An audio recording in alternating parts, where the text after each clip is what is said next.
Start with Mastan గారు. ఏంటండి అంటే మనం టాలీవుడ్ దాటిపోయాం, బాలీవుడ్ దాకా వచ్చేసాం, రేపో మాపో హాలీవుడ్ దాకా వెళ్తామా? మన సంబంధాలు అక్కడ దాకా ఉన్నాయా? ఎందుకు వైసీపీ ప్రతిష్ట ఇలా మసక బారుతోంది? నిజంగా అంత అరాచకాలు చేశారా వైసీపీ? 99 వ్యూవర్స్కి, వాసుదేవన్ గారికి, రేవి లక్ష్మణరావు గారికి అందరికీ నా నమస్కారాలు.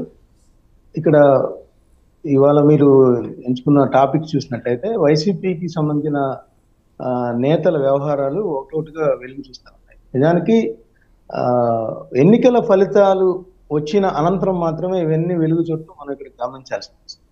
ఎన్నికల ఫలితాలు వచ్చిన తర్వాత చూసినట్లయితే మనకి విజయసాయి రెడ్డి గారు అండ్ అసిస్టెంట్ కమిషనర్ శాంతి వాళ్ళ భర్త విషయాలు ఒకటి, తర్వాత దువ్వాడ శ్రీనివాస్ గారు, సరే అది అప్పటి నుంచే ఉన్నది, బట్ అప్పుడు క్లియర్ అప్ అయింది. సాయిరెడ్డి గారి వ్యవహారం మనం మాట్లాడకూడదండి. కోర్టు నుంచి ఆయన డైరెక్షన్స్ తీసుకున్నారు. మీడియా మాట్లాడద్దు, అలాగే అనలిస్టులు మాట్లాడద్దు, పొలిటికల్ లీడర్స్ మాట్లాడద్దు. ఆయన మినహా ఆ ఒక్క లీడర్ మినహా మిగిలిన లేదని మాట్లాడండి.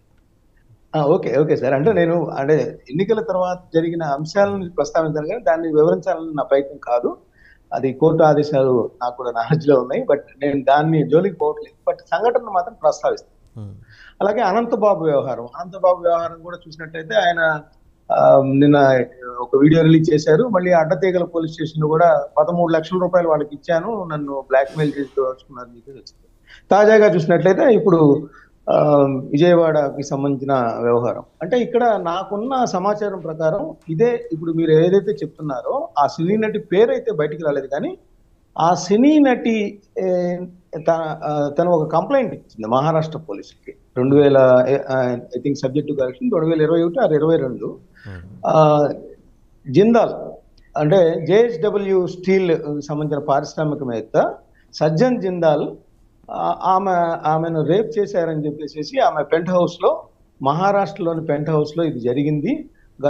అప్పటికి ముందు ఆమెని సెల్ ఫోన్ లో మెసేజ్ల ద్వారా కానీ, ఫోన్లు చేయడం ద్వారా కానీ అనేక రకాలుగా వేధింపులకు గురి చేసిన తర్వాత ఏదో మాట్లాడదాం రమ్మని పిలిచి అక్కడ తనను రేప్ చేశారంటూ ఆమె కంప్లైంట్ ఇచ్చింది. దాని మీద మహారాష్ట్ర పోలీస్ స్టేషన్లో కూడా కేసు నమోదైన పరిస్థితి మనం గమనిస్తా ఉన్నాం. అయితే ఇదే సినీ నటికి సంబంధించి ఇప్పుడు చూసినట్లయితే అంటే 2024 ఫిబ్రవరిలో కుక్కల విద్యాసాగర్ గారు కంప్లైంట్ మీద, అంటే కుక్కల విద్యాసాగర్ అంటే గతంలో వైసీపీ నేతగా ఉన్నారు, కుక్కల నాగేశ్వరరావు గారు పోటీ చేశారు మచిలీపట్నం నుంచి. వాళ్ళ కుమారుడికి సంబంధించి ఆమెతో సన్నిహితంగా ఉన్నారు. ఆమె డబ్బులు ఏదో డిమాండ్ చేసింది, దాని మీద కంప్లైంట్ ఇస్తే ఆ కంప్లైంట్ మేరకు విజయవాడ పోలీసులు వెళ్ళి మహారాష్ట్రకి వెళ్ళి తీసుకొచ్చి వాళ్ళకి రిమాండ్కి పంపించడం, ఆ సందర్భంగా జరిగిన వ్యవహారాలను ఇప్పుడు వెలుగు చూస్తున్నాం. ఇక్కడ చూసినట్లయితే ఇక్కడ ఏది కూడా అంటే చట్ట విరుద్ధంగా జరిగిందా, చట్టబద్ధంగా జరిగిందా అనేది ఇక్కడ ప్రధానమైన అంశం. ఇవాళ నేను ఇందాక స్టేట్మెంట్ కూడా చూశాను. ఇప్పుడు ప్రస్తుత విజయవాడ పోలీస్ కమిషనర్ రాజశేఖర్ బాబు కూడా కంప్లైంట్, ఒక అనౌన్స్మెంట్ చేశారు. ఏంటంటే అది ఆ సంబంధించి ఏదైతే సోషల్ మీడియాలో ఇప్పుడు పత్రికల్లో టీవీల్లో వస్తా ఉందో దానికి సంబంధించి మాకు బాధితుల నుంచి కానీ ఎవరి నుంచి అయినా కూడా ఎటువంటి కంప్లైంట్ లేదు. కంప్లైంట్ కనుక వస్తే దానికి సంబంధించి తగు విచారణ చేసి చర్యలు తీసుకుంటామని కూడా స్టేట్మెంట్ ఇచ్చారు. అంటే వైసీపీ నేతలకు సంబంధించి ఇలా రావటం అనేది గమనించదగ్గ అంశం అయినప్పటికీ కూడా పర్టికులర్గా ఈ విషయం మీద చూసినట్టయితే అదే సినీ నటి దేశంలోనే వేల కోట్ల రూపాయల సామ్రాజ్యానికి అధిపతిగా ఉన్న సజ్జన్ జిందాల్ మీద కంప్లైంట్ ఉంది. అదేవిధంగా ఇప్పుడు కుక్కల విద్యాసాగర్ గారు, ఆ కేసుకి ఈ కేసుకి సంబంధం ఉందా లేదా అనేది కూడా మనం ఇక్కడ తేలాల్సిన ఉంది. నాకైతే నాలెడ్జ్లో లేదు, కేసుకు సంబంధం లేదు, పోలీసులు తేల్చాల్సిన అంశం. అయితే వైసీపీ నేతలు దీనిలో ఎంతవరకు ఇన్వాల్వ్ అయ్యారు, కుక్కల విద్యాసాగర్కి మాత్రమే ఇన్వాల్వ్ అయ్యారా లేదా ఇంకేమైనా ఇన్వాల్వ్ అయ్యారా అనేది కూడా తేలాల్సింది. ఎందుకంటే సజ్జన్ జిందాల్ ఆధ్వర్యంలో నడుస్తున్న జేఎస్డబ్ల్యూ స్టీల్ కడప జిల్లా జమ్మలమడుగు వద్ద 2023లో కొన్ని వేల కోట్ల రూపాయలతో 8,800 కోట్ల రూపాయలతో ఒక స్టీల్ ప్లాంట్కి కూడా శంకుస్థాపన చేశారు ముఖ్యమంత్రి జగన్మోహన్ రెడ్డి గారు అప్పుడు. అయితే అప్పటికే ఆయన మీద అప్పటికి మహారాష్ట్ర పోలీస్ స్టేషన్లో ఇదే సినీ నటి కేసు ఫైల్ చేసిన పరిస్థితి కూడా ఇక్కడ మనం గమనించాల్సిన అవసరం. అయితే ఆ కేసుకి ఈ కేసుకి సంబంధం ఉందా, కుక్కల విద్యాసాగర్తో విడిగా ఆమె సన్నిహితంగా ఉండటం వల్ల ఈ విధంగా జరిగిందా అనే విషయాలు మనకి వెలుగులోకి రావాల్సిన అవసరం. లేదా ఎలాగో పవర్లో లేరు కదా, ఒక కంప్లైంట్ ఇచ్చి కొంచెం ఇబ్బంది పడదాము అనే ధోరణిలో ఏమన్నా ఆ కుటుంబం వ్యవహరిస్తోందా? ఈ కోణంలో కూడా పోలీసు ఏమన్నా దర్యాప్తు చేసే అవకాశం ఉందా మస్తాన్ గారు? అంటే ఇప్పుడు సినీ నటికి సంబంధించి ఇప్పుడు మనం చూసినట్టయితే 2024 ఫిబ్రవరిలో ఇదంతా జరిగినప్పుడు కనీసం సోషల్ మీడియాలో కానీ మామూలు అంటే మనకు వైసీపీకి వ్యతిరేకంగా కొన్ని ఛానల్స్ కొన్ని పత్రికలు అంటే రాష్ట్రంలో డివైడ్ అయిపోయి ఉన్నాయి, పత్రికలు కానీ మీడియా ఛానల్స్ కానీ. అలా ఉన్న పరిస్థితుల్లో ఏ ఛానల్లో కానీ ఏ పేపర్లో కానీ ఒక్క ఇన్ఫర్మేషన్ కానీ దీనికి సంబంధించిన వ్యవహారం కానీ వెలుగు చూడకపోవడం కూడా ఇక్కడ గమనించదగ్గ అంశం. అంటే నిజంగా వైసీపీ నేతలు పెద్ద స్థాయిలో వాళ్ళు ఇన్వాల్వ్ అయ్యారా లేదా అనేది కూడా ఇక్కడ అనుమానంగా ఉంది. ఎందుకంటే ఏ చిన్న అంశాన్ని కూడా తెలుగుదేశానికి అనుకూలంగా ఉండే పత్రికలు కానీ మీడియా కానీ వదిలివేసే పరిస్థితి, ఉపేక్షించే పరిస్థితి ఎక్కడా లేదు మనం. అలాంటప్పుడు అప్పుడు ఫిబ్రవరిలో ఎందుకు ఇది బయటికి రాలేదు, ఇప్పుడు మాత్రమే ఎందుకు బయటకు వచ్చింది అనేది కూడా ఇక్కడ మనందరం కూడా గమనించాల్సిన అంశం అని నేను చెప్తాను వాళ్ళు. రైట్. ఒకసారి మనం రేగుల లక్ష్మణరావు గారి దగ్గరికి వెళ్ళాం. లక్ష్మణరావు గారు, నేషనల్ లెవెల్లోనూ ఇంటర్నేషనల్ లెవెల్లోనూ ఫేమ్ తెచ్చుకోవాలంటే వైసీపీలో జాయిన్ అయితే చాలు అనే పరిస్థితి కనిపిస్తుంది. ఎలాంటి పేరు తెచ్చుకుంటున్నాము, పాజిటివ్గానా నెగిటివ్గానా అటాక్ వస్తుందా అనే అంశం పక్కన పెడితే పాపులర్ అవుతాం ముందర, పాపులర్ అయిన తర్వాత మనం బాగా ఎదగచ్చు అనే స్కీమ్లో ఏమన్నా మీ నాయకులు ఆలోచన చేస్తున్నారా? ఒకటి వెంబడి ఒకటి వివాదం కోర్టు పరిధిలో ఉన్నదని ఒక అంశం నేను మాట్లాడను, మిగిలిన రెండు తీసుకుందాం. దువ్వాడ శ్రీనివాస్ గారు, రుతురా గారని ఒకప్పుడు దూరదర్శన్లోనే దేంట్లో సీరియల్ వచ్చేది జెమినీలో, ఒక అటువంటి సీరియల్ లాగా అది కొనసాగుతూనే ఉంది ఆ ఎపిసోడ్. మధ్యలో ద్వారంపూడి చంద్రశేఖర్ రెడ్డి గారి ఎపిసోడ్, మళ్ళీ ఇప్పుడు వచ్చి తాజాగా ఇంకొక ఈ విజయవాడ ఎపిసోడ్. ఏంటంటే ఇవి ఒక ప్రవాహమా, ఎక్కడైనా ఆగే అవకాశం ఉందా? మీ నాయకుడు బెంగళూరు నుంచి ఎప్పుడు వస్తాడు, ఎప్పుడు వీటన్నిటిని పట్టించుకుంటాడు? ఆయనేమో చంద్రబాబు గారి మీద కాలు దువ్వాలంటే అక్కడ నిమిషంలో ఫ్లైట్ ఎక్కుతారు, ఇక్కడ దిగుతారు. ఇలాంటి అంశాలు ఎందుకు, అంతర్గత ప్రక్షాళన ఎందుకు చేసుకోలేకపోతున్నారు? ఏం జరుగుతుంది? ఇంటర్నల్గా క్యాన్సర్ లాగా ఒక వైరస్ లాగా స్ప్రెడ్ అవుతున్న ఈ అంశాన్ని వైసీపీ నిర్లక్ష్యం చేస్తుందా? వాసుదేవ్ గారు, మీకు ప్యానల్ ఉన్న పెద్దలకి, డబుల్ వీక్షలకి, యాజమాన్యానికి హృదయపూర్వక నమస్కారం అండి. వాసుదేవన్ గారు, నేషనల్ ఇంటర్నేషనల్ స్థాయి దాటిపోయి వేరే స్థాయిలోకి వెళ్ళినటువంటి పార్టీలు, రెండు పార్టీలు ఉన్నాయి. జనసేన ఉంది, టీడీపీ ఉంది. ఆ స్థాయిలో ఉన్నటువంటి సాక్షాత్ ఒక పార్టీ అధ్యక్షుడు, ఒక పార్టీకి యువ కిషోరం అన్నటువంటి లోకేష్ గారి యొక్క భాగవతాలు అందరికీ తెలిసినవే. అవన్నీ ఇంటర్నేషనల్ బ్రాండ్స్ దాటిపోయినవే. ఆయన పెట్టుకున్న ఎఫ్ఐఆర్స్ అన్నీ బయటకు వచ్చినవే కదా. ఇవంతా చూపించినటువంటి పత్రికలు, టీవీ ఛానల్ కథలు మనం చూసాం. అవి కూడా బయటకు రావాలి, వాళ్ళతో కూడా కేసులు పెట్టించాలి. ఎవరితోనైతే ఇంటర్నేషనల్ ఫిగర్తో తిరిగినటువంటి ఏ పార్క్ హయాత్ లాంటి పెద్ద పెద్ద హోటల్లో తీసుకున్న రూములు కానీ, ఇంటర్నేషనల్లో తీసుకున్నటువంటి సింగపూర్, మలేషియాలో గడిపినటువంటి రూముల వ్యవహారం కానీ, ఇవన్నీ కూడా బయటకు రావాలి. సినిమా ఇండస్ట్రీలో చేసినటువంటి బాలీవుడ్కి సంబంధించిన హీరోయిన్లు ఉన్నాయండి, బయట సంబంధించినటువంటి బిజినెస్ మ్యాన్లకు ఉన్నటువంటి వాళ్ళకు సంబంధించిన వాతావరణం ఉన్నాయండి. ఇవన్నీ కూడా ఇంటర్నల్గా టీడీపీకి, జనసేనకి చాలా స్ట్రాంగ్ బాండ్ ఉంది. ఆ బాండ్ పైన కూడా బయటకు తీసుకురావాలి. మేమేమంటామంటే మీరు అన్నటువంటి మాట మీద వస్తున్నాం. కడుక్కోండి అని చెబుతుంటే పక్క వాళ్ళ ఇంట్లో లేదా అన్నట్టుంది మీ వ్యవహారం. వాసుదేవన్ గారు, ఖచ్చితంగా మిమ్మల్ని మీరు ప్రక్షాళన చేసుకోవడానికి కావాల్సిన కేసులు రోజు మీకు పొద్దున 6ంటికి లేస్తే రాత్రి 11 దాకా టీవీలో మోగుతా ఉంటే చలనం. వాసుదేవన్ గారు, వాసుదేవన్ గారు, ఈ రోజున బురద చల్లడానికి ఏముందండి? మేము ప్రతిపక్షంలో ఉన్నాం, అధికార పక్షంలో ఉన్నారు. అధికారంలోకి వచ్చి 70 రోజుల్లో రాష్ట్రానికి చేయవలసిన కార్యక్రమాలు, రాష్ట్రం మీద డెవలప్మెంట్ మీద, సంక్షేమం మీద పెట్టవలసిన దృష్టి అంతా కూడా ఎవరింట్లో ఏ మొక్కలు ఉన్నాయి, ఎవరింట్లో సంవత్సరాలు ఏం జరుగుతూ ఉన్నాయి, లేదా వాళ్ళు ఇడిపోయిన ఆకాశంలో ఉన్న, అంతరిక్షంలో ఉన్న, భూలోకం కింద ఉన్న వాళ్ళు వెతుక్కొని వాళ్ళు పట్టుకొని వాళ్ళతో వచ్చి ఇగో మీ దగ్గర దొరికిన అదేదో కనీస వేటకెళ్ళి సంపదను మనం సృష్టించినట్టుగా, కనీసాలు తవ్వినట్టుగా ఎప్పుడో పాత వీడియోలు తీసుకురావడం, ఇగో ఆ వీడియోలు తీసుకొచ్చి మేము అధికారంలోకి వచ్చాం కదా, ఇగో మీ బాగోతాలని చెప్పి దాన్ని టీవీ చర్చ వేదికగా చేపిస్తున్నటువంటి తరుణం టీడీపీ నాయకులు చేస్తున్నది ఏదైతే ఉందో దౌర్భాగ్యమైనది.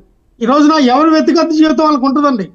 పరస్పర అంగీకారంతో అవతల అమ్మాయికి అబ్బాయికి పరస్పర అంగీకారంతో జరిగినటువంటి అడల్టీ అవనాయండి, ఏదవనాయండి, అది సుప్రీంకోర్టు గైడ్ లైన్స్ చెప్పింది కదా. వాళ్ళకి పరస్పరంగా అంగీకారంతో జరిగినటువంటిది ఏది కూడా తప్పు కాదని సుప్రీంకోర్టు గైడ్ లైన్స్ ఇచ్చినప్పుడు ఎవరు ఆగుతారండి? ఎవరు ఇది అవుతారు? అదే ప్రజాప్రతినిధా, నాతో సామాన్యుడా, నాతో ఇంకొకలా లేదండి. అందరికీ చట్టం వర్తిస్తుంది కాబట్టి అందరూ కూడా బహిరంగంగానో లేకపోతే వాళ్ళ ఇంట్లోనో లేదంటే వేరే చోట్ల చేసే ప్రయత్నాలు కొంతమంది డబ్బుకి లోబడి ఇది ప్రజాప్రతినిధులు కాబట్టి పబ్లిక్ డొమైన్ లో ఇటువంటి విషయం రాకూడదు, చర్చించుకోవడానికి అవకాశం లేదు. ఒక్క నిమిషం, నేను పేరు చెప్పడానికి మొహమాట పడ్డాను, కొద్దిగా ఇబ్బంది పడ్డాను, కానీ మస్తాన్ గారు పేరు పుట్టుమచ్చలతో సహా మొత్తం చెప్పేశారు. సో ఇంకా చెప్పేసిన తర్వాత కూడా ఇంకా వెనకేసుకు రావటం ఏంటి సార్? అంటే పోలీస్ కమిషనర్ కూడా దాని మీద చేస్తున్నామని అన్నారు.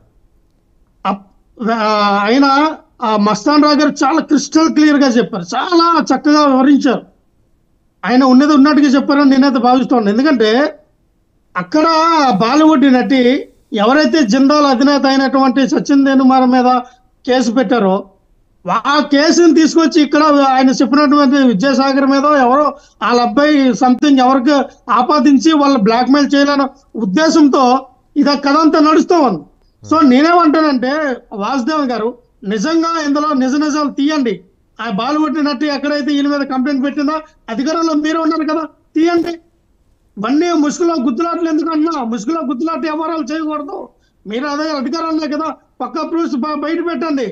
ఈ రోజున టెక్నాలజీ పెరిగింది వాసుదేవన్ గారు. ఇప్పుడు ఈ టెక్నాలజీ పెరిగే కాలంలో ఎవరు ఏం చేస్తారో అర్థం కావట్లా. కొత్త వీడియోలు వస్తున్నాయి. మొన్ననే చూస్తాం, డీప్ ఫేమ్ చేశారు. రష్మిక మందానది వచ్చింది, రేవంత్ రెడ్డి గారిది వచ్చింది, కేసీఆర్ గారిది వచ్చినాయి. అలాగే చాలా మంది ఏ అనే ఒక యాప్ రావడంతో చాలా మందిని డీఫేమ్ చేస్తూ ఉన్నారు. ఆ వీడియోలు కూడా మార్పింగ్ చేసే ఆ పరిస్థితి ఏర్పడుతూ ఉంది. నేనేమంటానంటే ఇప్పుడు అనంతబాబు గారు వీడియో వచ్చిందండి. అనంతబాబు గారు ఎక్స్ప్లెనేషన్ చేశారు. నన్ను ఒక వ్యక్తి నన్ను బ్లాక్ మెయిల్ చేశారు, నేను 10 లక్షలు 15 లక్షలు ఇచ్చారని ఒక స్టేట్మెంట్ ఇచ్చారు. లేదు నా వీడియో మార్పింగ్ చేశారు అని అన్నారు. అది ఎంతవరకు నిజం తేల్చాల్సిన బాధ్యత ఎవరిదండి? ప్రభుత్వం ఉంది. మీరు ఎందుకని దాన్ని ఆ వైపు మరి చర్యలు తీసుకోవట్లా? అవతల వ్యక్తి ఎవరైనా అనంతబాబు గారి మీద ఏమైనా కేసు పెట్టారా? ఇక అనంతబాబు గారు నన్ను ఓడుకుని లక్ష్మణ గారు ఒకటే ఒక ప్రశ్న. అనంతబాబు గారు ఏమన్నారు? ముందర ఒక అన్నోన్ నెంబర్ నుంచి కాల్ వచ్చిందన్నారు. సరే పాప ఆయన తెలుసుకోలేకపోయారు, ఆయనకి పెద్దగా పరిచయాలు లేకపోవడం వల్ల పోలీస్ డిపార్ట్మెంట్లో ఆయన తెలుసుకోలేకపోయారు అనుకుందాం. తర్వాత ఏమైంది? ఒక వాట్సాప్ కాల్ వచ్చింది అన్నాడు. వాట్సాప్ కాల్లో నెంబర్ కూడా ఉంది. ఆ నెంబర్ ఫలానా వాళ్ళది అని ట్రేస్ చేయడం ఎంతసేపు అండి? పోలీస్ కంప్లైంట్ ఇస్తే పోలీస్ ఇప్పటికి చేసి ఉండేవాళ్ళు. ఆయన జూన్ 1న కంప్లైంట్ ఇచ్చారు అడ్డదిగల పోలీస్ స్టేషన్లో. ఆ విషయం ఆయనే చెప్పారు.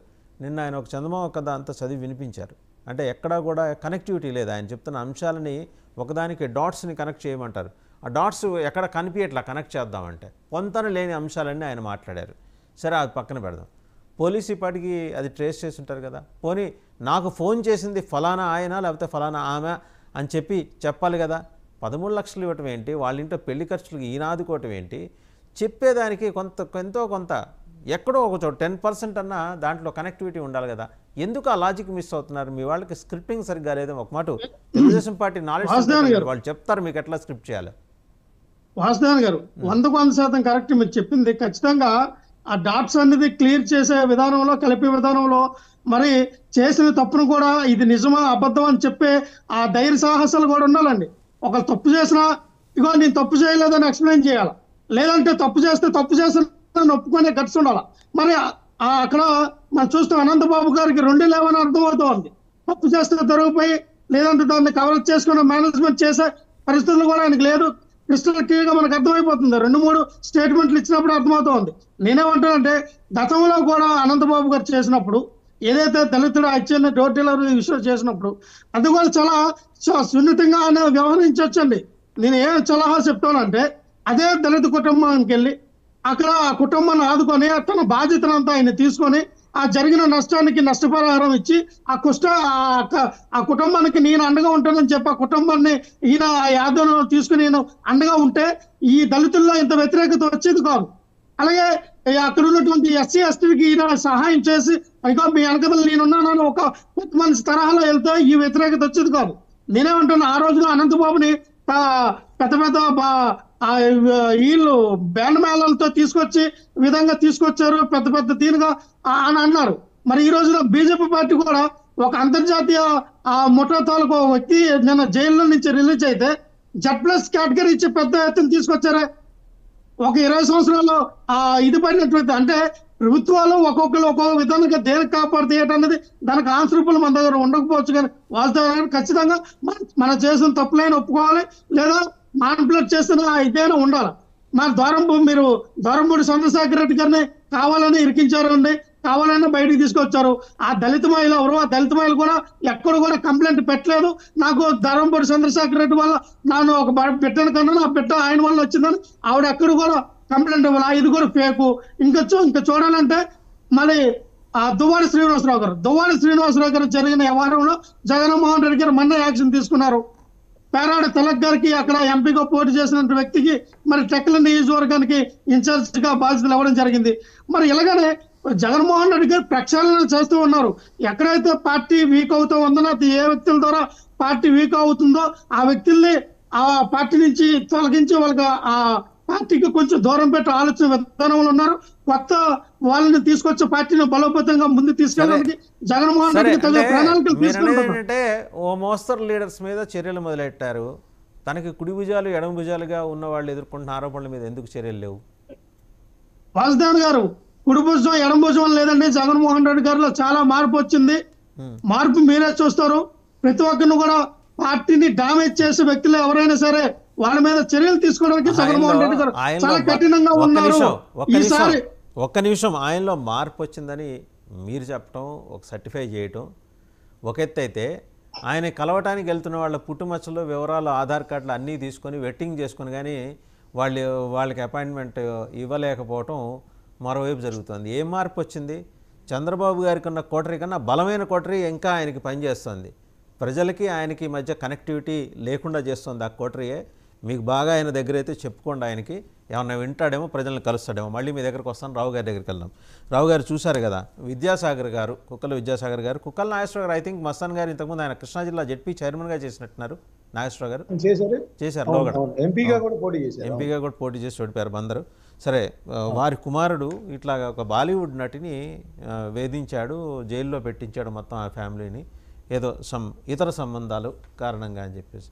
వేరాజ్ ఏంటంటే ఇప్పుడు ఇంకోటి తెర మీదకి వచ్చింది, సజ్జన్ జిందాల్తో కూడా ఆమెకు సన్నిహిత సంబంధాలు ఉన్నాయి. మహారాష్ట్ర పోలీసులు అక్కడ కేసు ఫైల్ చేశారు. సో ఇందులో ఏది వాస్తవమో, మొత్తానికి వేధింపులు అయితే వాస్తవం. ఆమెకేదో కంపన్సేషన్ ఇద్దామని చెప్తే ఆమె మొదట్లో ఒప్పుకున్న తర్వాత ఎదురు తిరగటం. ఎందుకని వైసీపీ చుట్టూనే ఈ వివాదాలు తిరుగుతున్నాయి? ఒక టైప్ జస్ట్ చూడండి, చాలా ఆర్గనైజ్డ్గా వస్తుంది. దీంట్లో ఏమన్నా కాన్స్పిరసీ ఉందా అర్థం కావట్లేదు. ఒక కాన్స్పిరసీ అది తీసుకొస్తారు, ఒక 10 రోజులు నడుపుతారు, అదే పంగా ఇంకోటి వస్తుంది. అది దాని వెనకాల పొరపాటు మీరు కానీ లేరు కదా. వాసుదేవ్ గారు, మీకు ప్యానల్ ఉన్న పెద్దలందరికీ, 99 టీవీ వీక్షిస్తున్నటువంటి ప్రేక్షకులందరికీ కూడా శుభోదయం అండి. ఇప్పుడు కుక్కల నాగేశ్వరరావు గారి వ్యవహారం, ఒక బాలీవుడ్ నటి అతన్ని వేధిస్తుంది, డబ్బులు డిమాండ్ చేస్తుంది, ఆయనతో ఉన్నటువంటి సంబంధాలు అని చెప్పారు.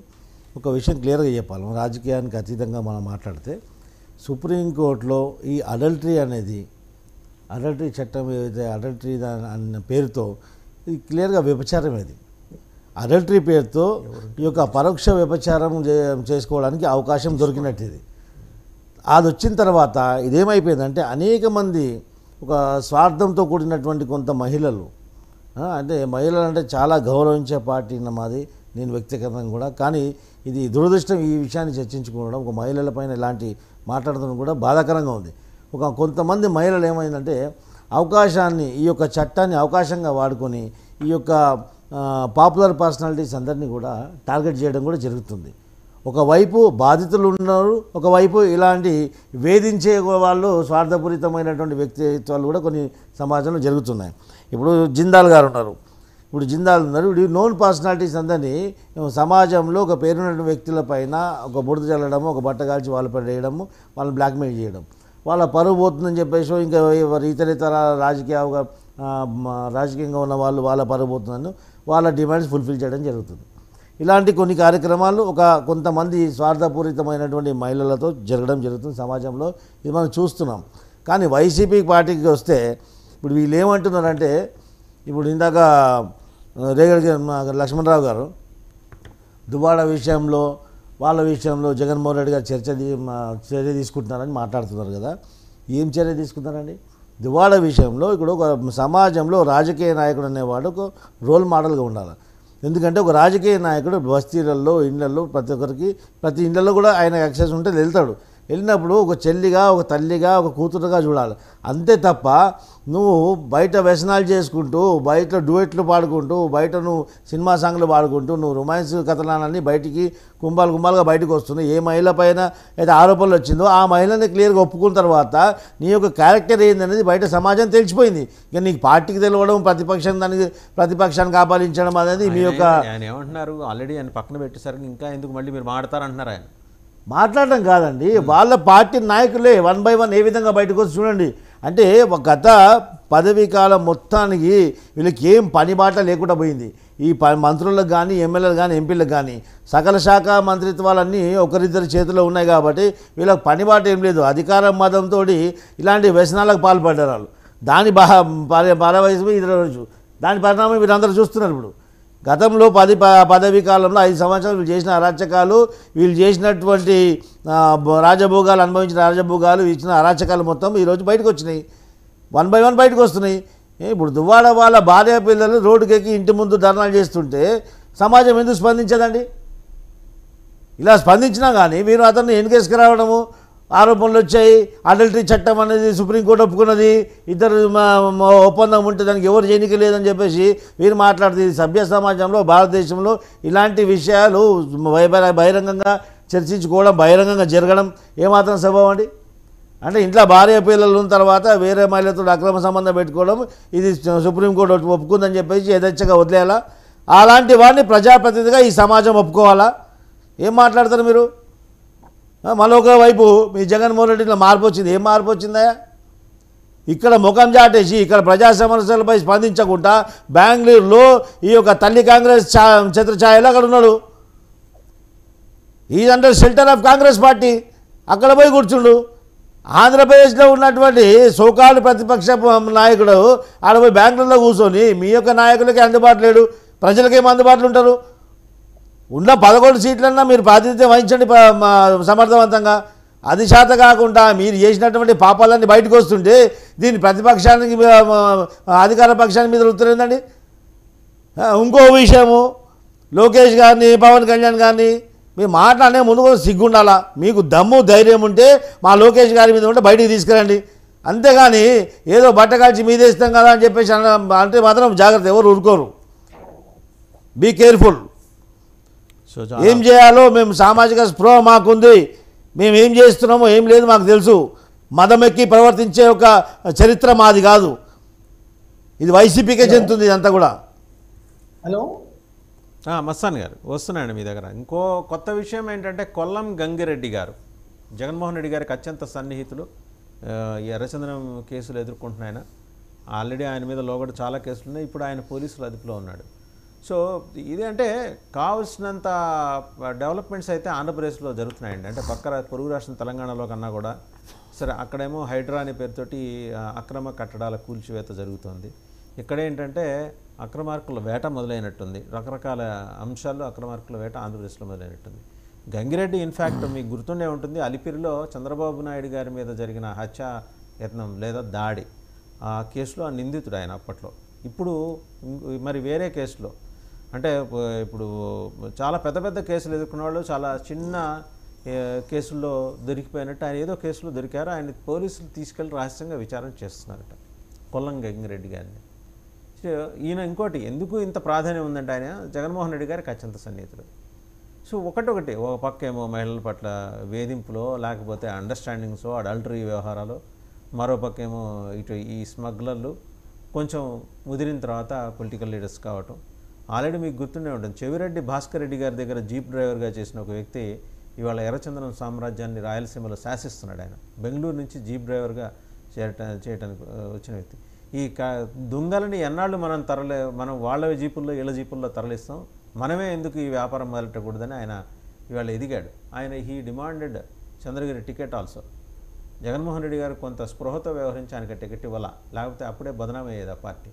ఏమంటారు మస్తాన్ గారు? ఈ గంగిరెడ్లు అలాగే ఈ మనం కొల్లం గంగిరెడ్డి అలాగే ఆ జీప్ డ్రైవర్లు ఏంటి వ్యవహారం? వైసీపీకి ఈ మరక ఇప్పట్లో తుడుచుకోలేని పరిస్థితుల్లోకి, విషాదంలోకి వెళ్ళిపోయిందంటారా? అంటే వైసీపీ అని కదండి, ఎర్రచందనం సంబంధించి చిత్తూరు జిల్లాలో అదొక పెద్ద మాఫియాగా ఎదిగిన క్రమం మనం చూసాము. గతంలో తెలుగుదేశం పార్టీ హయాంలో ఒక ఎన్కౌంటర్ కూడా చోటు చేసుకునే పరిస్థితి కూడా ఉంది. అంటే అక్కడ ఎన్ని చర్యలు చేపట్టినా ఆ ఉక్కుపాదంతో అణిచివేయాలని ప్రభుత్వాలు ప్రయత్నించినా కూడా దాన్ని ఓవర్కమ్ చేయలేని పరిస్థితి అక్కడ నెలకొంది. అంటే మాఫియా చాలా వేళ్ళూరిపోయింది. తమిళనాడు నుంచి కూలీలను తేవటం, కూలీల ద్వారా ఎర్రచందనం చెట్లను నరికేసేసి ఆ అడవుల్లో వాళ్ళకి మాత్రమే తెలిసిన రహస్యదారులు, అంటే అందరికీ పోలీసులకు కూడా కొంత కనిపెట్టలేదు. మనం వీరప్పన్ ఉదంతం మనం చూసినప్పుడు కూడా ఆ అడవుల్లో వాళ్ళకి మాత్రమే తెలిసిన రహదారులు కానీ సొంతంగా నిర్మించుకుంటారు కానీ అట్లా వాటన్నిటినీ కూడా ఎందుకనో అంటే ఇప్పుడు ఇంత టెక్నాలజీ పెరిగిన పరిస్థితుల్లో కూడా ఏ ప్రభుత్వం అయినా సరే, అటు తెలుగుదేశం ప్రభుత్వం కానీ ఇటు వైసీపీ ప్రభుత్వం కానీ అరికట్టలేకపోతుందని మనం చూడొచ్చు. ఇప్పుడు మీరు ఇందాక ప్రస్తావించారు జగన్మోహన్ రెడ్డికి సన్నిహితుడు కొల్లం గంగిరెడ్డి గారు. అంటే గంగిరెడ్డి గారు వైసీపీ నేతలతో సన్నిహిత సంబంధాలు అనేది అక్కడ అందరూ చెప్పుకునే వాస్తవం. అయితే జగన్మోహన్ రెడ్డి గారితో సన్నిహితంగా ఉన్నారు లేదా అనేది నాకంత లేదు నాలెడ్జ్. బట్ గంగిరెడ్డి విషయంలో చాలా కేసులు నమోదై ఉన్నాయి. ఆయన పేరు అసలు ఎర్రచంద్రంకి సంబంధించి చాలా సందర్భాల్లో ప్రస్తావనకు వచ్చింది. అన్నింటికన్నా మొట్టమొదటి కేసు అలిపిరండి. అలిపిరిలో చంద్రబాబు నాయుడు గారు చంద్రబాబు నాయుడు బాంబ్ బ్లాస్ట్ సంబంధించి ఆయన మీద నక్సల్స్ హత్యా ప్రయత్నం చేసిన సందర్భంలో ఆయన కూడా నిందితుగా ఉన్నారు. నేను అనేది అంటే అక్కడ అంటే ఎర్రచందనం స్మగ్లింగ్ లేదంటే ఈ అంటే అలా ఎదిన క్రమంలో ఆయన సంబంధాలు అటు వేరే నక్సలైట్లతో కానీ మరి ఎవరైనా ఉన్నాయో మనకైతే పూర్తి స్థాయిలో సమాచారం నాకు అందాల్సి ఉంది. బట్ చంద్రబాబు నాయుడు విషయంలో అది ఆయన హత్యా ప్రయత్నం సంబంధించి ఆయన నిందితుగా ఉన్నారు.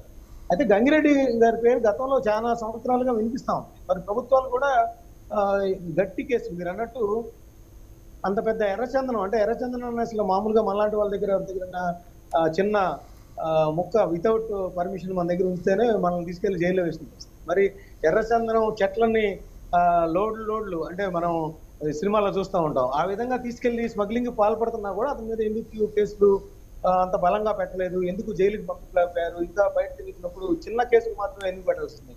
నిజానికి పవన్ కళ్యాణ్ గారు ఈ విషయం మీద ధైర్యంగా బయటకు వచ్చారు.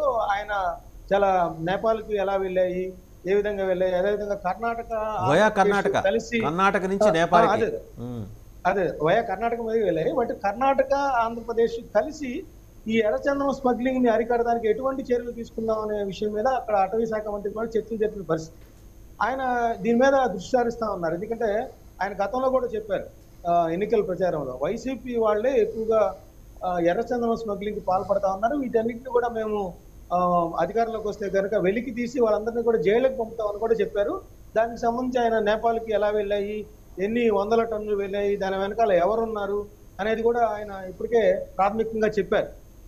నిజానికి ఆ ఎర్రచందనం కనుక ఆ విధంగా మనకి ప్రభుత్వానికి ఆదాయం కల్పించే విధంగా అటు స్మగ్లింగ్ ని అరికట్టడం ద్వారా వేల కుటుంబాలు, అంటే కొన్ని వేల కుటుంబాలు తమిళనాడు నుంచి వచ్చి అక్కడ ఈ ఎర్రచందనం స్మగ్లింగ్ లో తెలియకుండానే పావులుగా మారిపోతా ఉన్నారు. నిజానికి చనిపోయిన 23 మంది ఎన్కౌంటర్లు చనిపోయిన వాళ్ళందరూ కూడా వాళ్ళకి తెలియదు, కేవలం కూలి పనుల కోసం. కూలీలండి పాపం వాళ్ళు. 23 మందిలో 18 మంది కూలీలండి. 18 మంది అంటే వాళ్ళకి కూడా తెలియదు, కేవలం పొట్టకూటి కోసం వచ్చి వీళ్ళ చేతిలో స్మగ్లర్ చేతిలో పావులుగా మారుతున్నారు. వీటన్నిటిని అరికట్టాలంటే ప్రభుత్వం ఒక ప్రత్యేక టాస్క్ ఫోర్స్, అంటే ఎటువంటి ఒత్తిళ్లకి రాజకీయ ఒత్తిళ్లకి లేకుండా స్వయం ప్రతిపత్తి ఉన్న ఒక టాస్క్ ఫోర్స్ ని ఏర్పాటు చేసి ఉక్కుపాతంతో అణచివేయడంతో పాటు అదేవిధంగా ఎర్రచందనం సంబంధించి ప్రభుత్వానికి ఆదాయం కల్పించే విధంగా పవన్ కళ్యాణ్ గారు ఏదైతే కోరుకుంటా ఉన్నారో, ఏదైతే చెప్తా ఉన్నారో ఆ విధంగా ఆదాయం కల్పించే విధంగా చేస్తే చాలా వరకు బాగుంటుంది అనేది నా ఉద్దేశం. అదేవిధంగా గంగిరెడ్డి గారికి సంబంధించి చాలా కేసులు నమోదై ఉన్నాయి కాబట్టి గతంలో ఆయన మీద బహుశా అక్కడ నిషేధం కూడా విధించినట్టు నాకున్న సమాచారం.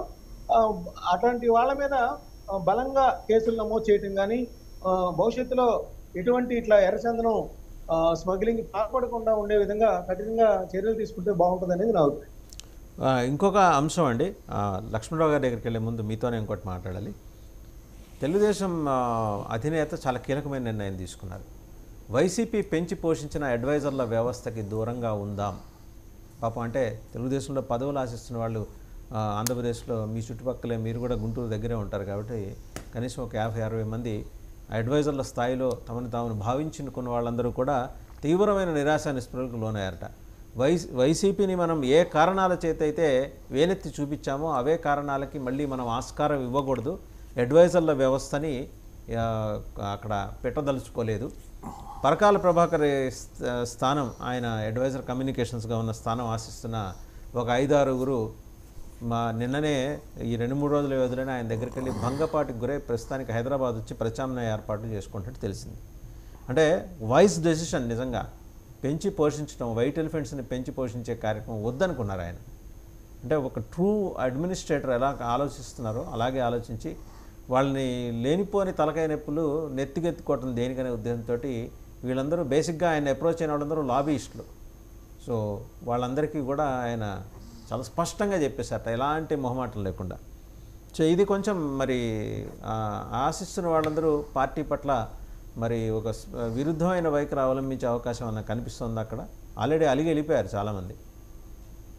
అంటే మీరు చెప్తున్నది నేను కూడా విన్నానండి. యాక్చువల్ చంద్రబాబు నాయుడు గారిలో చాలా మార్పు వచ్చింది గతంలోకి ఇప్పుడు. వైఎస్ఆర్సీపీ ప్రభుత్వంలో సలహాదారుల వ్యవస్థ అనే దాని మీద హైకోర్టు కూడా మొట్టికాయలు వేసిన పరిస్థితి అయినా కూడా ఆ ప్రభుత్వం హైకోర్టులో పెండింగ్ లో ఉండి హైకోర్టు కామెంట్ చేసినా కూడా చాలా మంది అకామిడేట్ అంటే రాజకీయంగా పునరావాస కార్యక్రమంలో అది కొనసాగిన పరిస్థితి అనిపిస్తుంది. అయితే గతంలో చంద్రబాబు నాయుడు గారు కూడా ఇప్పుడు ప్రస్తుతం తీసుకున్న డెసిషన్ అయితే ఇన్వైట్ చేయదగ్గది. గతంలో కన్సల్టెంట్ల పేరులో చాలా మంది తెలుగుదేశం అప్పుడు 2014-19 మధ్య కన్సల్టెంట్ల పేరుతో ప్రతి శాఖలో కూడా కొన్ని లక్షల రూపాయలు శాలరీస్ ఇచ్చి, అంటే పేర్లు మార్పు. ఇప్పుడైతే సలహాదారులు అన్నారు, అప్పుడైతే కన్సల్టెంట్. పేర్లే ఉందండి. అక్కడ మీకు తెలుసు హుబిలో అనే ఒక ఏజెన్సీని పెట్టుకున్నారు అప్పట్లో. హుబిలో ఏజెన్సీ ఒక ఐఏఎస్ ఆఫీసర్ గారి మరదలది, కేరళకి చెందిన కేరళ అర్జున్ ఒక ఐఏఎస్ ఆఫీసర్ తెలుగు రాష్ట్రంలో పనిచేస్తున్నారు, ఆయన మరదలది. ఒక 5 ఏళ్ళు పోషించారు. తర్వాత ఇంకొక సంస్థను పెట్టుకున్నారు ఢిల్లీ బేస్డ్, అందులో వెస్ట్ బెంగాల్ వాళ్ళందరూ వచ్చి పనిచేశారు, దాన్ని ఒక 5 ఏళ్ళు పోషించారు. సో ఇక్కడ కాకపోతే అటు నుంచి వస్తారేమో మరి. అదే నేను అనేది ఏంటంటే సలహాదారులు కావచ్చు, కన్సల్టెంట్ కావచ్చు, ప్రస్తుతం ఆంధ్రప్రదేశ్ ప్రభుత్వం ఉన్న ఆర్థిక పరిస్థితుల నేపథ్యంలో పొదుపు చర్యలు కూడా చాలా అవసరం. లక్షలాది రూపాయలు తీసుకుని నిజానికి సలహాదారులు సలహాలు ఇచ్చే పరిస్థితి అయితే నేనైతే దగ్గరగా ఉన్నాను కాబట్టి సలహాలు ఇచ్చి ఆ ప్రభుత్వంలో అవి ఇంప్లిమెంట్ చేసి పరిస్థితి నాకైతే అక్కడ ఎక్కడ కనపడలేదు. ఎందుకంటే సలహాలు ఎవరు ఇస్తున్నారు, అసలు నిజానికి ఈ సలహాలకు సంబంధించి ఎవరెవరు ఏ సలహాలు ఇచ్చారు, వాటిని ఎంత ఇంప్లిమెంట్ చేశారు అనేది ఒక శాతపత్రం ప్రకటిస్తే అది మొత్తం తేలిపోతుంది. ఆ రోజు కన్సల్టెంట్లు కానీ ఈ రోజు సలహాదారులు కానీ. ఎందుకంటే వీళ్ళు ఇచ్చిన సలహాల వల్లే ఇప్పుడు వైసీపీ ప్రభుత్వం మరి ఇంత వందలాది మంది సలహాదారులు పెట్టుకొని కూడా వాళ్ళు ఇచ్చిన విలువైన సలహాలు పాటించి కూడా ఇంత ఘోరమైన ఓటమిని చవి చూడాల్సి వచ్చిందా, లేదా ఇంత ఘోరమైన ఆర్థిక పరిస్థితిని ఎదుర్కోవాల్సి వస్తుందా? వాళ్ళు ఇచ్చిన సలహాలు ఏ పాటివి? వాళ్ళు ఇచ్చిన సలహాలు సంస్కరణల బాట పట్టాయా లేదా అసలు ఊరినే కూర్చొని వాళ్ళు ప్రభుత్వ సౌకర్యాలు లేదా లగ్జీరియస్ గా 3-4 లక్షల రూపాయలు నెలకి తీసుకొని ఎటువంటి సలహాలు ఇవ్వకుండా కేవలం రాజకీయంగా మేము వైసీపీకి సేవ చేశాం కాబట్టి మాకు సలహాదారు పదవి ఇచ్చారని చెప్పేసి ఇంట్లో కూర్చొని జీతాలు తీసుకున్నారా?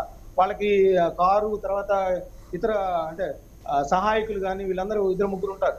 వాళ్ళందరికీ కూడా నెలకి దాదాపు 7-8 లక్షల రూపాయలు ఒక్కొక్కరి మీద పెట్టిన పరిస్థితి. ఇప్పుడున్న ఆంధ్రప్రదేశ్ ఉన్న ఆర్థిక పరిస్థితుల్లో ఇట్లాంటి సలహాదారులు అంటే మనకి ఐఏఎస్లు ఐపీఎస్ల రూపంలో ఇండియన్ అడ్మినిస్ట్రేషన్ రూపంలో విలువైన సలహాలు వాళ్ళు ప్రాక్టికల్ గా క్షేత్రస్థాయిలో ప్రజలు ఎట్లాంటి ఎదుర్కొంటారు, దాని రిప్లికేషన్స్ ఎలా వస్తాయి, వాటన్నిటిని పరిగణలోకి తీసుకుని వాళ్ళు అడ్మినిస్ట్రేషన్ పరిపాలనా విధానం ఇవన్నీ ఓకే. కానీ మస్తాన్ గారు ఇప్పుడు పాపం ఆశించిన వాళ్ళకి ఏదో ఒక చోట అకామిడేట్ చేయకపోతే వాళ్ళు భంగపట్టుకు గురవుతారు కదా.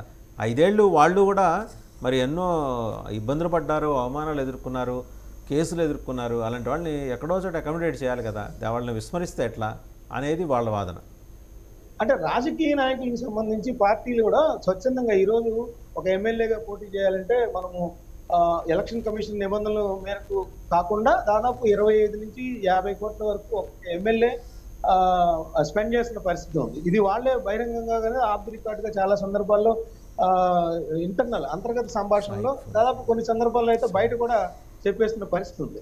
అలాంటి పరిస్థితుల్లో వాళ్ళందరూ కూడా ఓటమి చెందినా కూడా వాళ్ళు రాజకీయంగా కావచ్చు, వైసీపీకి కానీ లేదంటే ఇతర పార్టీలకి ఏ పార్టీలు అయితే అధికారంలోకి వస్తూ ఉంటాయో వాటికి సేవ చేస్తూ ఉండొచ్చు. అంత మాత్రం చేత వాళ్ళకి ప్రభుత్వం నుంచి ఉచితార్థంగా ఇంత మొత్తాలు ఇవ్వడం కూడా కరెక్ట్ కాదు. ఎందుకంటే వాళ్ళు దాదాపు 25-50 కోట్ల రూపాయలు స్పెండ్ చేయగలిగిన పరిస్థితిలో ఉన్నవాళ్ళు ఈ విధమైన ప్రభుత్వం దగ్గర నుంచి పొందడం అవుతుంది. ఇందాక మీరు చెప్పింది చూసాను, లాబీయిస్టులు ఎవరైతే ఉన్నారో అంటే ఎక్కువ మంది నాకు తెలిసి జర్నలిస్టుల్లో ఎప్పుడైతే తెలుగుదేశం పార్టీకి కానీ కూటమి పార్టీకి సపోర్ట్ గా ఉన్నారో వాళ్ళందరూ కూడా ఇలాంటి పదవులు ఆశిస్తున్నారు అనేది కూడా, అంటే రాజకీయంగా పార్టీకి సేవ చేసిన వాళ్లే కాకుండా జర్నలిస్టులకు సంబంధించి కూడా చాలా మంది ఈ విధంగా వచ్చి తమని పలానా పదవుల్లో కానీ లేకపోతే సలహాదారులా కానీ, మీరన్నా ఇందాక పరకాల ప్రభాకర్ గారు మీడియా కమ్యూనికేషన్ సలహాదారుగా ఉన్నారు, అలాంటి పదవులను కూడా ఎక్స్పెక్ట్ చేస్తున్న పరిస్థితి ఉంది. అయితే వాళ్ళందరికీ కంట్రోల్లో పెట్టే విధంగా చంద్రబాబు నాయుడు గారు డిసిషన్ తీసుకోవడం ఇన్వైట్ చేయగలిగారు. రైట్ ఎందుకంటే రైట్ అండి. లక్ష్మణరావు గారు మాట్లాడతారు. లక్ష్మణరావు గారు, సో చూశారు కదా, మీరు చేసిన తప్పిదాల నుంచి తెలుగుదేశం కూటమి పార్టీలు గుణపాఠం నేర్చుకొని అటువంటివి చేయకూడదని నిర్ణయించుకొని సరైన డైరెక్షన్లో వెళ్తున్నాయి.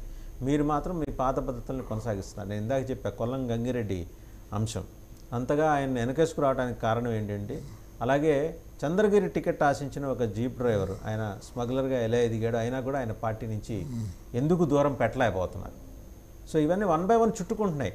మీరేమో ఇంకో పక్క 2.5 లక్షల మంది ఉన్న వాలంటీర్లు, ఇంకొకళ్ళు వాళ్ళని ఏమంటారు హెల్త్ వర్కర్సా, వాలంటీర్లు హెల్త్ వర్కర్స్, వీళ్ళందరి సమస్యల మీద పోరాటం చేస్తున్నారు. వాళ్ళందరికీ సమస్యగా మారిందే మీరు, అంగన్వాడీలకి వాలంటీర్లకి సమస్యగా మారిందే మీరు కొనసాగించడానికి అవకాశం ఉన్నప్పటికీ ఎటువంటి జీవో ఇవ్వకుండా అలా వదిలేయటం వల్ల ప్రస్తుతం వాలంటీర్లు వాళ్ళ జీవితాలు గాల్లో దీపంలా వేలాడుతున్నాయి. ఇవాళ వాళ్ళ కోసం వచ్చి శుద్ధపూస మాటలు మాట్లాడితే మిమ్మల్ని నమ్ముతారని మీరు అనుకుంటున్నారా? ప్రజా పోరాటాలు చేస్తాం, అవసరమైతే ధర్నాకు కూర్చుంటామంటే, అవసరమైనప్పుడు సాయం చేయని వాళ్ళు ఇవాళ మీరు ప్రతిపక్షంలో ఉండి బలహీనంగా 11 మందితో ఉండి శాసనసభకు వెళ్ళటానికి కూడా ఇబ్బంది పడుతూ మీరేం సాయం చేస్తారండి? వాసుదేవ్ గారు, మేము తీసుకొని వచ్చినటువంటి వాలంటీర్ వ్యవస్థని జగన్మోహన్ రెడ్డి గారు మళ్ళీ ఇప్పుడు మేము అధికారంలోకి వచ్చి ఉంటే ఖచ్చితంగా ఒక జీవో తీసుకొచ్చేవారు. ఎలాగైతే సచివాలయ వ్యవస్థని వాళ్ళు ఉన్నటువంటి ఉద్యోగస్తులను ఒక పర్మనెంట్గా ఎలాగైతే చేశామో, అలాగే వాలంటీర్ వ్యవస్థను కూడా పర్మనెంట్ చేసే అవకాశం వచ్చేది. జగన్మోహన్ రెడ్డి గారు ఆ రకంగా ప్రణాళిక సిద్ధంగా చేసుకున్నారు. అయితే ఎప్పుడైతే సచివాలయ వ్యవస్థకి ఒకనున్న వాలంటీర్లు అందరికి కూడా మేము 10,000 జీతం ఇస్తాం, మీరు ఎవరు కూడా జగన్మోహన్ రెడ్డి గారికి వైఎస్ఆర్ పార్టీకి మీరు సపోర్ట్ చేయొద్దని అబద్ధపు ప్రచారం ఏదైతే ప్రజల్లోకి తీసుకెళ్లారో, ఆ వాలంటీర్లు కూడా 2 సీల్కులు వచ్చేయండి. మేము ఇచ్చినటువంటి 2,50,000 వాలంటీర్లో 1,30,000 వాలంటీర్లు జగన్మోహన్ రెడ్డి వైపు ఉన్నారు. మిగతా 1,30,000 వాలంటీర్లు ఏమో ఎన్డీఏ కూటమికి అనుకూలంగా వ్యవహరించారు. గత ఎలక్షన్లో అదే జరిగింది. కొంతమంది రాజీనామా చేశారు, కొంతమంది రాజీనామా చేయలే. సో అది ఆ కార్యక్రమం. దీన్ని ఏదైతే మరి చంద్రబాబు నాయుడు గారు ఇచ్చిన హామీ ఇప్పుడు 3 నెలలు అవుతా ఉంది, వాళ్ళకి 3 నెలల జీతాలు ఇస్తారా, లేదు వాలంటీర్ వ్యవస్థ లేకుండా చేస్తారా, లేదా కంటిన్యూ చేస్తారా అన్నది చంద్రబాబు నాయుడు గారు పోరాటాలు చేస్తాం అంటున్నారు. ప్రజల్లో ఉండాలి కదా పోరాటం చేయాలంటే. ఖచ్చితంగా అండి, జగన్మోహన్ రెడ్డి గారు ప్రజల్లో ఉన్నారు కదా సార్. వాసు గారు, మరి పవన్ కళ్యాణ్ గారు చంద్రబాబు నాయుడు గారు 2019లో ఓడిపోయినప్పుడు కనీసం 2022-23 వరకు కూడా ఆంధ్రప్రదేశ్ ఎలా ఉందో కూడా పట్టించుకోవాలి. 2020-21 ఉన్న కరోనా టైంలో కూడా అడుగు పెట్టింది లేదు, చేసింది లేదు. ఆ కరోనా వెళ్ళిపోయిన తర్వాత కూడా రాష్ట్రంలో ఉన్నటువంటి ప్రజల తరఫున మాట్లాడిన పరిస్థితి ఎక్కడ కనబడలా. కానీ ఈ రోజున జగన్మోహన్ రెడ్డి గారు వీళ్ళు ప్రభుత్వం వచ్చిన 60 రోజుల్లోనే, ఎన్డీఏ కూటమి 60 రోజుల్లోనే జగన్మోహన్ రెడ్డి గారు చాలా సమస్యల పైన ప్రజల పక్షం నుండి మాట్లాడటం జరిగింది. మొన్ననే ఇక్కడ అనకాపల్లి వెళ్ళారు కదా, మీకు కానీ ప్రభుత్వం నుంచి రావాల్సినటువంటి ఎక్స్గ్రేస్ మీకు రాకపోతే బాధితులకి నేను మీ తరపు నుండి అక్కడ ఖచ్చితంగా ధర్నా చేస్తానని చెప్పారు. అలాగే ఎవరైతే అంగన్వాడీ టీచర్లకి మేము అధికారంలోకి వస్తే తెలంగాణలో ఇచ్చినటువంటి ఈ 15,500 రూపాయలు మీ జీతం పెంచుతాము, అలాగే మిమ్మల్ని గ్రాడ్యుటీ కూడా మేము చేపిస్తాము, ఖచ్చితంగా మీకు ఆ అవకాశం కూడా చేస్తామని జగన్మోహన్ రెడ్డి గారు చెప్పడం జరిగింది. దురదృష్టవశాత్తు మేము అధికారంలోకి రాలా. ఈ రోజు నా బాధ్యత ఎన్డీఏ కూటమి తీసుకోవాలి. ఎందుకంటే వాళ్ళు కూడా హామీ ఇచ్చారు, పవన్ కళ్యాణ్ గారు చంద్రబాబు నాయుడు గారు కూడా. అది అంగన్వాడీ టీచర్ల దగ్గరికి వెళ్ళి వాళ్ళకు కూడా చెప్పారు కదా, మేము అధికారంలోకి రాగానే మీ యొక్క జీతాలు పెరిగితే మినీ అంగన్వాడీలు ఏవైతే ఉన్నాయో లక్ష్మణరావు గారు, ప్రజల ప్రభుత్వ ఖజానా పైన మీకు అవగాహన లేకుండా మీ యొక్క పార్టీకి ఏజెంట్లని బ్రోకర్లను నియమించుకోవడానికి ఒక వాలంటీర్లను పెట్టారు. ఈ రోజు పరిస్థితి, ఆర్థిక పరిస్థితి ఏ విధంగా ఉందో ఆలోచించాలా. చేస్తానన్నారు సెంట్రల్ గా. ఎక్కడ కూడా అంటే ఒక అంగన్వాడీలో కూడా ఒక వ్యవస్థ, అంటే ఇప్పుడు స్కూల్ కి సంబంధించిన వ్యవస్థ అంగన్వాడీలోనే పంపిస్తాము, 1వ తరగతి 2వ తరగతి 3వ తరగతి కూడా అంగన్వాడీ స్కూల్లోనే చదివిస్తామని జీవో తీసుకొస్తాం అన్నారు. దాన్ని కూడా ఇప్పుడు చేయమని చెప్తా ఉన్నాం. చేయండి, వాళ్ళకి జీతాలు పెంచండి, అంగన్వాడీ టీచర్లకి జీతాలు పెంచండి. అలాగే ఈ రాష్ట్రంలో ఉన్నటువంటి 25,000 ఎవరైతే ఇప్పుడు ఏపీఎస్పీటీసీ ఏదైతే ఉందో ఇది విద్యుత్ శాఖకు సంబంధించినటువంటి అవుట్ సోర్స్ ఉద్యోగులు ఉన్నారు, వాళ్ళకు కూడా మీరు పర్మనెంట్ చేయండి. అలాగే మెడికల్ కి సంబంధించినటువంటి జిఎన్ఎంలు ఉన్నారు సార్, వాసుదేవన్ గారు, జిఎన్ఎంలు వాళ్ళు కూడా ఎప్పటి నుంచో పోరాటం చేస్తూ ఉన్నారు. జిఎన్ఎం పోస్ట్ ఇచ్చేకి దాదాపుగా 12 సంవత్సరాలు అవుతూ ఉంది. వాళ్ళకి రావాల్సిన స్కేలు 75,000 నుంచి ₹1,00,000 జీతం రావాలా, కానీ ఇప్పుడు ₹34,000 జీతమే వస్తూ ఉంది. వాళ్ళు కూడా మీరు కన్సిడర్ చేయండి. 10 నుంచి 15,000 వరకు వాళ్ళ ఉద్యోగస్తులు ఉన్నారు రాష్ట్రంలో. ఇంతవరకు మీరు జిఎన్ఎం పోస్టులు కూడా తీలా, గత 12 సంవత్సరాల క్రితం తీసినవి ఇంతవరకు కూడా తీలా. వాళ్ళు కూడా మీరు పర్మనెంట్ చేయండి. ఆ ఉద్యోగస్తులు డిమాండ్లన్నీ బాగానే ఉన్నాయి, మీరెందుకు చేయలేకపోయారు 5 ఏళ్ల మీ పాలనలో? చాలా చేసాం వాసుదేవన్ గారు. 21,500 పోస్టులు మెగా టీఎస్ లో ప్రభుత్వంలో, గత ప్రభుత్వంలో ఎవరు ఉన్నాయో వాళ్ళు వదిలేసి మేము చేసాం. ఎక్కడ ఫిల్అప్ చేస్తారు? టీచర్స్ అందరూ మీకు ఎందుకు వ్యతిరేకం అయ్యారు? మీకు ఒకటి గుర్తుపెట్టుకోండి, టీచర్లు గవర్నమెంట్ ఉద్యోగులు మీరు ప్రధానంగా మీ ఓటమికి కీలక భూమిక పోషించిన వాళ్ళు. టీచర్లు అయితే పేకల్లోతు కోపం మీద ఎందుకు చేస్తారండి? చాలా మంచి టీచర్లు మాకు ఎగ్నెస్ అయ్యారంటే కారణం అని చెప్పనండి వాసుదేవన్ గారు. ఇదివరకు గత ప్రభుత్వంలో ఏ టైంకి వచ్చేవారో తెలియదు. 10 గంటల కల్లా స్కూల్ ద్వారా ఉండవలసిన టీచర్లు 11 గంటలకు 12 గంటలకు వచ్చేవారు. జగన్మోహన్ రెడ్డి గారు రాగానే వాళ్ళకి ఏం పెట్టారు? ఫేస్ రీడింగ్ పెట్టారు. ఖచ్చితంగా మీరు బయోమెట్రిక్ వేయాలా, ఫేస్ రీడింగ్ చేసి ఫోటోలు అప్లోడ్ చేయాలా, కరెక్ట్ టైంకి మీరు ఎక్కడైతే జియో మ్యాప్ అక్కడ ఉందో ఆ జియో మ్యాప్ ద్వారా మీరు వెళ్ళి ఆ ఫోటో దిగి అప్లోడ్ చేస్తేనే మీరు స్కూల్కి వచ్చినట్టు, ప్రభుత్వ ఆ స్థలానికి వచ్చి మీరు అటెండ్ అయినట్టు ఆ విధానాన్ని తీసుకొచ్చారండి. ఇదే సచివాలయ వ్యవస్థలో ఉద్యోగస్తులు ఏమన్నారంటే, జగన్మోహన్ రెడ్డి గారు 1,30,000 సచివాలయ వ్యవస్థ ఉద్యోగాలు తీస్తే సచివాలయ వ్యవస్థ ఉద్యోగాలు కూడా జగన్మోహన్ రెడ్డి గారు మేము వ్యతిరేకంగా పనిచేశారండి. ఆ విషయం కూడా చెప్పాలి. ఎందుకంటే వాళ్ళకి ఎనలేని పని బాధ్యత అప్పచెప్పారంట. ఈ రోజు ఏం చేస్తూ ఉన్నారంటే బాత్రూమ్లకు వెళ్ళి ఫోటోలు తీస్తూ ఉన్నారు. హై స్కూల్లో ఉన్నటువంటి బాత్రూమ్లకు వెళ్ళి ఇదే సచివాలయ వ్యవస్థలో వచ్చి పనిచేస్తున్న ఉద్యోగులు బాత్రూమ్లకు ఫోటోలు తీసి అప్లోడ్ చేస్తూ ఉన్నారండి. ఏ స్థాయి నుంచి ఏ స్థాయికి వచ్చారండి మీరు? మీకు భిక్ష పెట్టింది, మీకు జీవితాన్ని ఇచ్చింది, మీకు ఉద్యోగం ఇచ్చింది జగన్మోహన్ రెడ్డి గారు. ఏదో చంద్రబాబు నాయుడు గారు వస్తే అద్భుతాలు జరుగుతాయి. సచివాలయ ఉద్యోగస్తులు ఈ రోజున వాలంటీర్లు అయినారు, వాలంటీర్లుగా పనిచేస్తూ ఉన్నారు. వాళ్ళకి దిశానిర్దేశం లేదు. ఏంటి వాళ్ళ పరిస్థితి అర్థం కావట్లా, సరిగ్గా వినియోగించుకోవట్లా.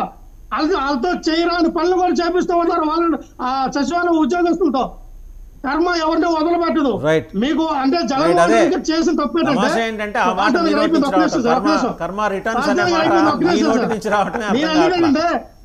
వాసుదేవన్ గారు ఒక్క నిమిషం అయిపోయింది. ఎందుకంటే జగన్మోహన్ రెడ్డి గారు చేసిన తప్పేంటంటే 2,50,000 పర్మనెంట్ గవర్నమెంట్ ఉద్యోగులు ఇచ్చారు, 4,50,000 పరోక్షంగా అలాగే అవుట్ సోర్సింగ్ ఉద్యోగులు ఇచ్చారు. అవేవి కూడా 5 సంవత్సరాలకి అలాగే ఒక్కొక్క సంవత్సరానికి 20,000, 30,000, 40,000 తీస్తే బాగుండు. ఒకేసారి 2,50,000 పోస్టులు రావడం వీళ్ళందరికీ అర్థం కాలేదు. ఇంత ఇలా జగన్మోహన్ రెడ్డి గారు తప్పు చేశారు, మొత్తానికి ఎవరికి అర్థమైంది ఎవరికి అర్థం కాదు పక్క పెడితే, రాష్ట్రాన్ని మొత్తం శ్రీలంక బంగ్లాదేశ్ మార్చడానికి కంకణం కట్టుకున్నాయన. ఇంకోటి ఏంటంటే ఆ యొక్క కోటరి నుంచి ఆ తాడేపల్లి కొంప నుంచి బయటికి రాకుండా ఎవడు కలవకుండా, దురదృష్టం ఏంటంటే ప్రెస్ మీట్లు కూడా రికార్డ్ చేసి ప్రెస్కి ఇవ్వడము. ఇలాంటి ముఖ్యమంత్రిని ప్రపంచంలో ఎక్కడ దొరకబోడు కూడా. అలాంటి వ్యవస్థని నడిపించిండు. మంత్రులకు పని లేదు. సకల శాఖ మంత్రి సజ్జల జొన్నల రాగుల అతలే ఉన్నారు. ఇంకా తర్వాత ఈయన అధికారాన్ని అడ్మినిస్ట్రేషన్ ఏ విధంగా ల్యాబ్స్ అయిపోయి అందరూ చూశారు. ఇంకా మా ఈ శుద్ధపూసలాగా ఈరోజు మాట్లాడుతున్నారు వాలంటీర్లను మేము పెట్టాము. వాలంటీర్లు ఎందుకు పెట్టారు మీరు? వాలంటీర్లు పెట్టారు, మీ యొక్క ఏజెంట్లను బ్రోకర్లను నియమించుకోవడానికి పెట్టారు, అది చేశారు. సరే, అది మేము అన్నాము. ఇప్పుడు ఏమైపోయింది?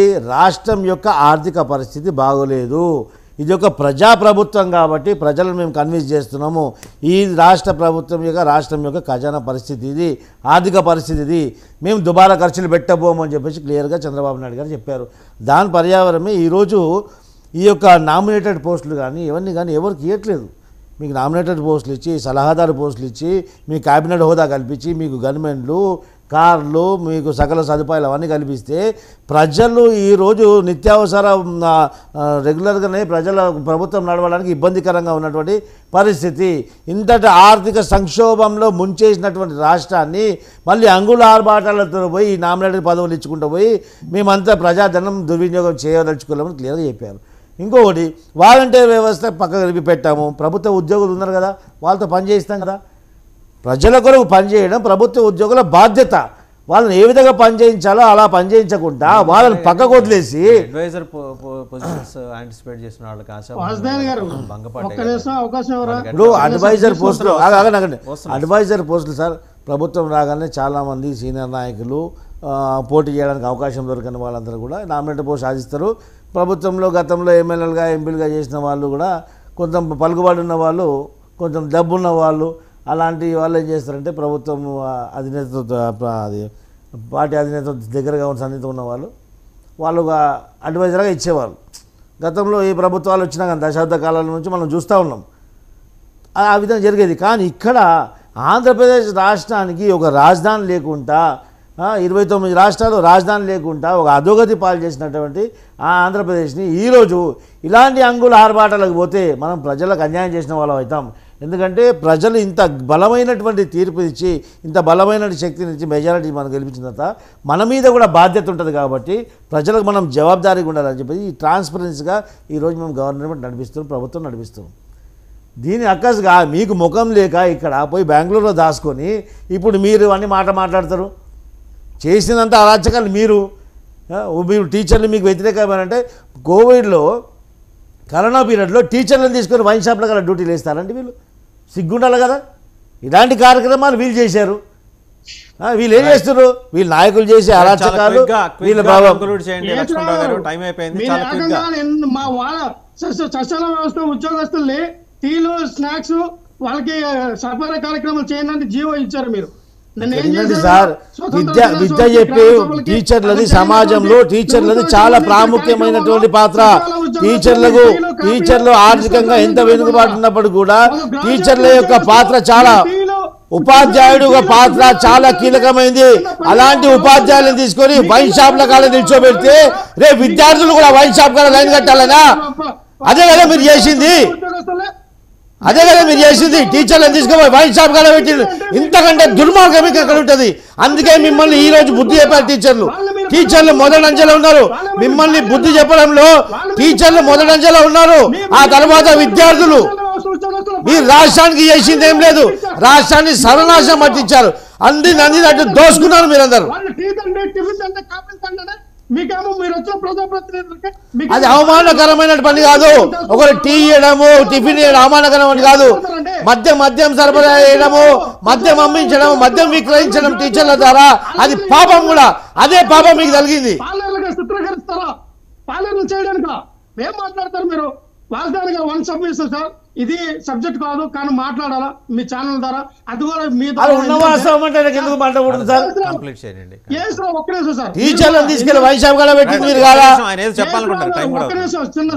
చిన్న సబ్మిషన్ సార్. మీరు కూడా చంద్రబాబు నాయుడు గారికి, లోకేష్ గారికి, పవన్ కళ్యాణ్ గారికి చెప్పండి. ఎందుకంటే ఎవరైతే ఇప్పుడు కాలేజీలో ఉన్నాయి సార్, వాసుదేవ్ గారు మీకు కూడా చూసుంటారు, కాలేజీలో చదువుకున్నటువంటి పిల్లల దగ్గర 10th క్లాస్ ఇంటర్మీడియట్ సర్టిఫికేట్ తీసుకుని డిగ్రీలో జాయిన్ అవుతారు. డిగ్రీలో జాయిన్ అయ్యి వాళ్ళకి ప్రైవేట్ సంస్థలు బ్లాక్ మెయిల్ చేస్తూ ఉన్నాయి. మీరు కాలేజీ మానేసిన తర్వాత ఫీజులు కట్టండి, లేదంటే మీకు సర్టిఫికేట్లు ఏమనంటే ఆత్మహత్య చేసుకునే పిల్లలు కూడా ఉన్నారు. ఆ సర్టిఫికేట్లు యూజీసీ గైడ్ లైన్స్ ప్రకారంగా ఎవరు కూడా ఒరిజినల్ సర్టిఫికేట్లు ఏ కళాశాల తీసుకోకూడదు. యూజీసీ గైడ్ లైన్స్ ఉన్నాయి, లీగల్కి కూడా వెళ్ళొచ్చు. అయినా సరే బ్లాక్ మెయిల్ చేస్తున్న కళాశాలలో కాలేజీలు పెట్టి 2-3 సంవత్సరాల్లో కాలేజీలు తీసేస్తారండి.